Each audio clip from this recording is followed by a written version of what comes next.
India की 2 crore population ये एक सवाल पूछ रही है, प्रॉपर्टी बाय करना चाहिए और रेंट करना चाहिए, किस चीज़ में अपना फ़ायदा है। इंडिया के 2 crore young population 50,000 rupees monthly salary लेते हैं और उनके पास 10 लाख रुपए के आसपास खुद का सेविंग होता है, but they can't decide whether to buy an apartment और rent it. Buying a property can give you psychological security, एक टेंशन फ्री लाइफ कि आपको ईयरली रेंट हाइक्स को फेस नहीं करना है और आपका खुद का घर है। एसेट का ओनरशिप मिलेगा आपको, 40 लाख रुपए का एसेट आपका खुद का होगा। टैक्स में आपको एग्जाम्पशन मिलेगा अंडर सेक्शन 24 एंड 80C, और आपका एक फोर्स्ड सेविंग रहेगा। Always you will have that motivation behind you कि मुझे EMIs भरना है, एंड डिसिप्लिन वेल्थ बिल्डिंग भी आपका होगा because of home loan. On the other hand renting में आपको सुपेरियर लिक्विडिटी मिलता है कि आपको मंथली ओनली रेंट भरना है, जो कि EMIs के कंपैरिजन में काफ़ी कम रहेगा, तो आपके हाथ में कैश इन हैंड ज़्यादा रहेगा।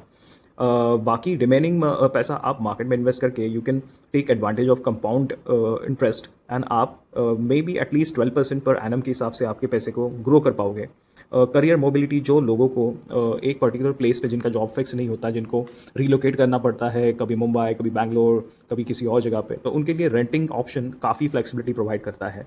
एंड देन आपको स्टैम्प ड्यूटी नहीं देना है, GST नहीं देना है, गवर्नमेंट टैक्सेस में आपका पैसा खर्चा नहीं होता है, बिकॉज आपका प्रॉपर्टी जो है वो रेंट पे रहेगा। Let's see calculation of renting. अगर आपका रेंट मंथली 12,000 रुपये है 5% एनुअल इंक्रीज के साथ, इन्वेस्टमेंट जो आपके पास सेविंग पड़ा है 10 लाख रुपीज़ का, you can put that into mutual funds and SIP कर सकते हैं 19,000 रुपये का पर मंथ। मे बी उस पर आपको रेट ऑफ इंटरेस्ट मिलेगा, रिटर्न मिलेगा 12% का पर एनम। लगभग 15 साल के रेंटिंग से आप टोटल रेंट पे करेंगे 31 लाख रुपीज़। 10 लाख रुपीज़ आपका जो म्यूचुअल फंड में था वो 12% के हिसाब से हो जाएगा 54 लाख रुपीज़। 19,000 पर मंथ जो आपने SIP किया था, 15 साल सेम करेंगे तो वो बनता है आपका 76 लाख रुपीज़। आपका पोर्टफोलियो यहाँ पे बन रहा है 1 CR 30 लाख रुपीज़ का।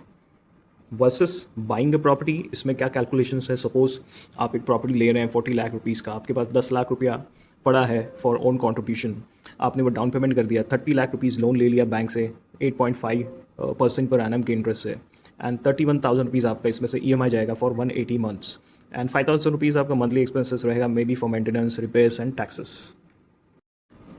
Now let's see actual calculation buying versus renting. Property bye करेंगे 15 ईयर्स का लोन का टेन्योर के साथ, तो आपके total expenses including maintenance, repairs, taxes, loan interest, down payments and loan principal amount repayment, वो सब करके you will be spending 73,40,000 after 15 years of buying property. Versus renting a property, आपके टोटल एक्सपेंसेस 15 साल का रेंट, इन्वेस्टमेंट्स जो आपने mutual fund में करा था, प्लस SIP, तो सब पकड़ के आपके एक्सपेंसेस हो जाते हैं 75,20,000 रुपीज़।